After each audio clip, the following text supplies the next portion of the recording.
kita juga yang akan mendapatkan akibatnya. Allah sama sekali tidak mendapatkan akibat dari apa yang kita lakukan. Apa ya?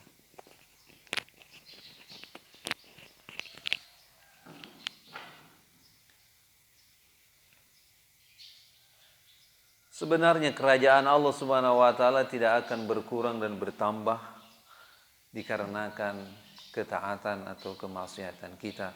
Karena maksiat dan ketaatan itu adalah akan kembali kepada diri kita. Oleh karena itu, maka jangan sampai kemudian ketika kita berjuang di lembaga ini atau dimanapun itu merasa bahwa kita ini adalah orang yang berjasa. Kita ini adalah orang yang hebat.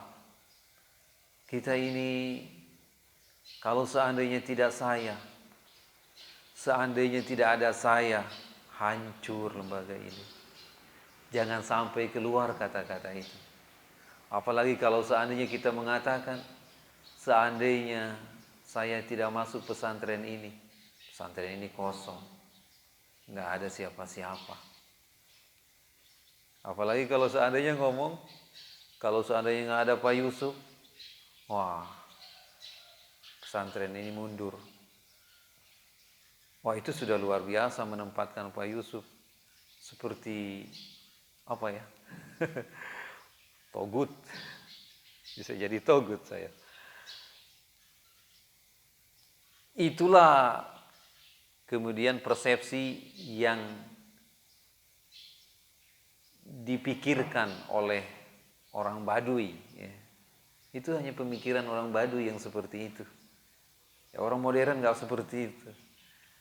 Mereka mengatakan, yamunnuna 'alaika an aslamu, qul la tamunnu 'alayya islamakum, balillahu yamunnu 'alaikum an hadakum lil iman in kuntum shadiqin. Betul? Yamunnuna 'alaika an aslamu, mereka menyangka bahwa dengan masuknya Islam, orang-orang Baduy itu, mereka menyangka mereka masuk Islam. Itu merasa bahwa dirinya memberikan manfaat kontribusi yang besar kepada Islam. Qul la tamunnu 'alayya islamakum, katakan bahwa kamu tuh sebenarnya enggak memberi kontribusi apapun kepada Islam. Tak ada. Ketika kita ikut berkecimpung di dalam perjuangan, ketika kita ikut meramaikan syiar Islam, itu sebenarnya tidak ada kontribusi apapun kepada Allah. Tidak ada kontribusi apapun kepada Islam. Tidak ada sama sekali. Balillahu yamunnu 'alaikum an hadakum lil iman. Tapi sebenarnya seharusnya logikanya dibalik. Bahwa dengan masuknya Islam kita, justru Allah memberikan hidayah kepada kita, memberikan nikmat terbesar kepada kita ketika kita berkecimpung di dalam perjuangan itu. Ketika kita bersama-sama berjuang, ya, gabung dengan pesantren, gabung dalam perjuangan ini. Justru disitulah nikmat dari Allah Subhanahu wa taala yang diberikan kepada kita. Bukan kita punya kontribusi kepada agama ini. Bukan kita punya kontribusi kepada lembaga ini, kepada Islam ini. Tetapi justru Islam itu, menjadikan suatu kenikmatan kepada kita dari Allah Subhanahu wa taala dengan bergabungnya kita di dalam perjuangan ini. Kalau kita sudah meyakini hal itu, maka tidak akan pernah ada di dalam hati kita merasa bahwa diri kita adalah orang yang paling berjasa. Bahkan merasakan, hanya mengatakan bahwa saya adalah orang yang berjasa saja. Itu tidak akan pernah keluar dari ucapannya. Jangankan keluar dari ucapannya, dari hatinya pun tidak akan pernah merasakan yang seperti itu. Maka orang yang seperti itu insya Allah ya, seperti ustaz-ustaz yang ada di sini, Insya Allah ketika diperintah akan taat. Ketika dilarang dia akan melakukan sesuatu. Seperti santri ini, kalau seandainya dirinya merasa orang yang merasakan nikmat dari Allah Subhanahu wa taala ketika bergabung di pesantren ini, maka dia akan merasakan ketika disuruh maka dia akan taat kepada ustadznya. Ketika dia dilarang untuk melakukan hal yang terlarang, maka dia juga akan taat kepada ustadznya. Demikian seharusnya.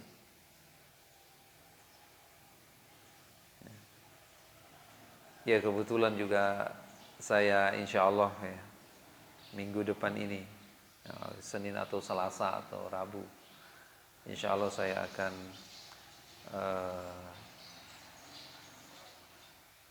pindah ke Muara Enim insya Allah. Maka saya ingin baik kepada asatidz yang ada di sini maupun murid-murid. Bukan saya berarti punya peran yang besar di tempat ini, cuman saya ingin titip ya kepada semuanya. Perjuangan ini bukan milik seseorang. Perjuangan ini bukan milik suatu kelompok, suku dan sebagainya. Tetapi perjuangan ini adalah milik Allah Subhanahu wa taala. Iya, para santri, adanya saya di sini dan tidak adanya saya di sini itu tidak berpengaruh apa-apa dengan pesantren ini. Sama sekali tidak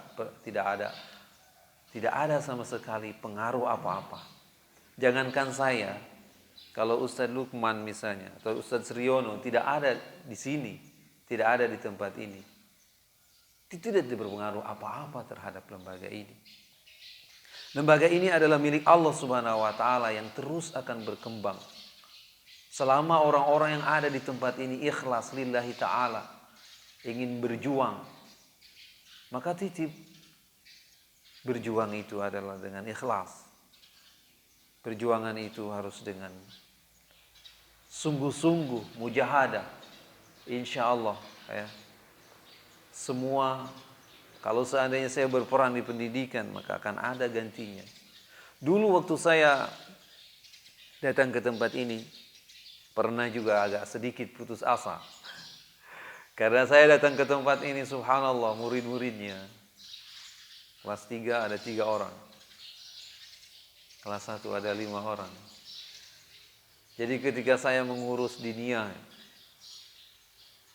ditugaskan oleh Ustadz Asdar, Pak Asdar, ke tempatnya Pak Kades. Beliau bilang sama saya, alhamdulillah itu motivasi bagi saya. Dia bilang, pesantren kamu ini mau roboh, ngapain diurus-urus, tinggalkan saja. Justru kata-kata itu menjadi motivasi. Saya kepengen sekali membuktikan rasanya. Cuman sayangnya kalau saya ketemu dengan beliau, kayaknya beliau gak bisa menatap saya. Saya mau sapa juga kasihan. Dulu saya datang ke sini, kalau berhenti saya tidak di depan gerbang. Saya lewat gerbang atau sebelum gerbang. Saking malunya dengan pesantren ini, karena orang bilang pesantren kamu ini adalah pesantren yang mau roboh. Begitulah. Namun dengan kesungguhan kawan-kawan di sini, alhamdulillah, ada putrinya. Saya mengawali putri 5 orang, bukan saya sebenarnya, ya, sama-sama begitu. Alhamdulillah sekarang sudah puluhan ya. Artinya apa? Apa yang diperkirakan oleh kita, kemudian dikatakan oleh orang, pesantren kamu ini pesantren bobrok, pesantren kamu ini adalah pesantren mau roboh, pesantren kamu ini adalah bla bla bla, dan sebagainya. Itu yang dijadikan oleh kita, kemudian menjadikan putus asa. Tetapi justru itu menjadi motivasi bagi diri kita. Wallahi, ya, dengan adanya orang Maaf, dengan adanya saya dan tidak adanya saya, dengan adanya ustadz-ustadz yang ada di sini, atau ada penggantinya, itu tidak menjadikan pesantren ini maju atau tidaknya. Selama pesantren ini dikelola dengan kesungguhan dan keikhlasan lillahi ta'ala, insya Allah pesantren ini insya Allah maju pesat. Saya juga berdoa semoga pesantren ini menjadi mercusuar ya di pondok di Sumsel, Sumatera Selatan. Jadi contoh bagi pesantren-pesantren yang di sekelilingnya. Itu yang saya harapkan. Oleh karena itu saya pamit kepada asatidzah di sini. Saya mohon maaf kalau seandainya apa yang saya lakukan di sini, yang pertama belum sempurna, yang kedua saya juga minta maaf karena banyak sekali hal-hal yang tentunya saya lakukan tidak berkenan di hati para asatidz dan terutama di hati para santri di sini. Saya sering juga marah, saya sering menasihati yang bikin kesal barangkali. Tapi demi Allah, apa yang saya sampaikan, apa yang saya nasihatkan, kalau saya marah itu karena cinta kepada kalian, karena saya sayang sama kalian, saya ingin supaya kalian itu lebih baik lagi. Ya. Karena tempat ini bukan tempat untuk bersenang-senang saja, ya, untuk bahagia saja, tetapi tempat ini adalah bagaimana kita kemudian berubah menjadi lebih baik dan lebih baik lagi. Ya. Makanya saya ketika Ustaz Lukman bertanya kepada saya lemah sebenarnya. Saya lemah. Tidak, saya akui bahwa saya adalah orang yang lemah fisik sementara ini 2 tahun ini, dan lemah juga sedikit mentalnya. Ya, tidak seperti Ustadz Zahir misalnya yang luar biasa di lapangan, oke, gitu. Ketika Ustadz Lukman datang ke saya bilang, Ustadz Lukman bilang, bagaimana, siap di ke Muara Enim kan? Saya bilang, siap Ustadz. Tapi saya mau bertanya, apakah saya di Muara Enim kan karena saya memiliki kesalahan, atau memang murni karena saya ditugaskan? Beliau bilang, tidak ada kesalahan, ini adalah murni ditugaskan. Saya bilang, kalau begitu saya siap. Kenapa saya bertanya seperti itu? Karena saya orang lemah. Kalau seandainya itu karena kesalahan saya, maka saya takut tidak ada keridhaan dari pimpinan di sini. Kemudian tidak ada doa-doa yang ikhlas yang mengalir untuk perjuangan di tempat saya berjuang. Tapi dengan ikhlasnya pimpinan di tempat ini dan kemudian ikhlasnya jamaah melepas saya, maka saya ingin sekali doa-doa itu kemudian mengalir ya, sampai kepada Allah Subhanahu wa taala sehingga saya terbantu dengan doa-doa itu. Yang terakhir berarti saya meminta doa kepada seluruh jamaah, baik ustadz maupun santri-santri di sini, untuk supaya saya diteguhkan, kemudian dilancarkan dan dibantu perjuangannya oleh Allah Subhanahu wa taala nanti di tempat tugas. Demikian barangkali yang bisa saya sampaikan dalam kesempatan ini. Hadanallahu wa iyyakum ajmain. Subhanaka Allahumma wa bihamdika asyhadu an la ilaha illa anta nastaghfiruka wa natubu ilaik. Wassalamualaikum warahmatullahi wabarakatuh. Waalaikumsalam warahmatullahi wabarakatuh.